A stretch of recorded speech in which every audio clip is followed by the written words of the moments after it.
ನಮಸ್ಕಾರ ಎಲ್ರಿಗೂ.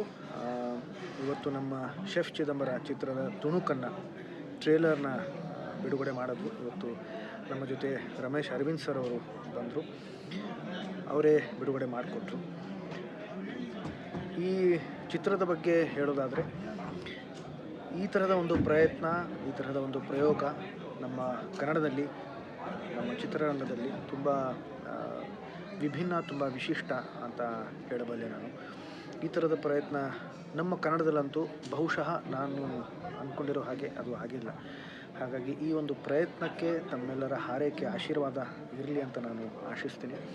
ಇದು ಕೊಲೆಗಳ ಸುತ್ತ ನಡೆಯೋ ಕಥೆ, ಆದರೆ ಅದನ್ನು ಹಾಸ್ಯದ ಮುಖಾಂತರ ನಾವು ಹೇಳಿದ್ದೀವಿ. ಕೇವಲ 1 ಗಂಟೆ 42 ನಿಮಿಷದ ಅವಧಿಯ ಚಿತ್ರ ಇದು.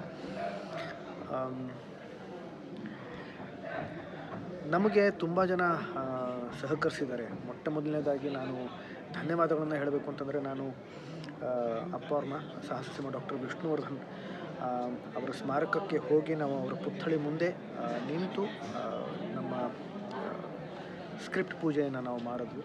ಅದಾದ ಮೇಲೆ ಮುಹೂರ್ತದ ಸಮಯದಲ್ಲಿ ಭಾರತೀಯಮ್ಮ ಅವರು ಕ್ಯಾಮ್ರಾ ಚಾಲನೆ ಮಾಡಿದ್ರು, ಉಪ್ಪಿ ಸರ್ ಅವರು ಕ್ಲ್ಯಾಪ್ ಮಾಡಿದ್ರು, ಸುದೀಪ್ ಅವರು ನಮಗೆ ತುಂಬ ಸಹಾಯ ಮಾಡಿದ್ರು.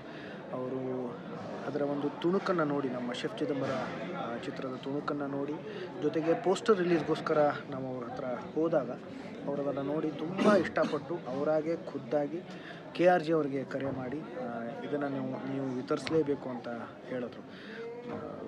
ನಿಜಕ್ಕೂ ಈ ಒಂದು ಪ್ರೀತಿಗೆ, ಆತ್ಮೀಯತೆಗೆ ನಾನು ಚಿರಋಣಿ. ಇವತ್ತು ರಮೇಶ್ ಅರವಿಂದ್ ಸರ್ ಕೂಡ ಒಂದೇ ಒಂದು ಕರೆಗೆ ಹೋಗ್ಬಿಟ್ಟು ಅವರು ಬಂದರು. ಎಲ್ಲ ಗಣ್ಯರಿಗೆ ನಾನು ಧನ್ಯವಾದಗಳನ್ನು ಹೇಳ್ತೀನಿ.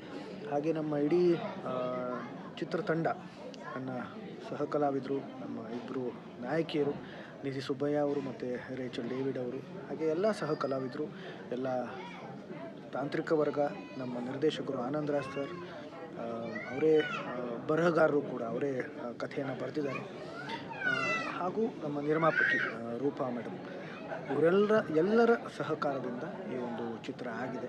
ತಾವೆಲ್ಲರೂ ಈ ಚಿತ್ರವನ್ನು ನೋಡಬೇಕು. 14ನೇ ತಾರೀಕು, 14ನೇ ಜೂನ್ ಇದು ರಾಜ್ಯಾದ್ಯಂತ ಚಿತ್ರ ಬಿಡುಗಡೆ ಆಗ್ತಾಯಿದೆ. ತಾವೆಲ್ಲರೂ ಹೆಚ್ಚು ಸಂಖ್ಯೆಯಲ್ಲಿ ನಮ್ಮ ಚಿತ್ರವನ್ನು ನೋಡಿ ನನ್ನನ್ನು, ನಮ್ಮ ಇಡೀ ತಂಡವನ್ನು ಈ ಚಿತ್ರಕ್ಕೆ ತಾವು ಹಾರೈಸಬೇಕು, ಆಶೀರ್ವದಿಸಬೇಕು, ಪ್ರೋತ್ಸಾಹಿಸಬೇಕು ಅಂತ ನಾನು ತಮ್ಮಲ್ಲಿ ಕಳಕಳಿಯಿಂದ ಕೇಳ್ಕೊತೀನಿ.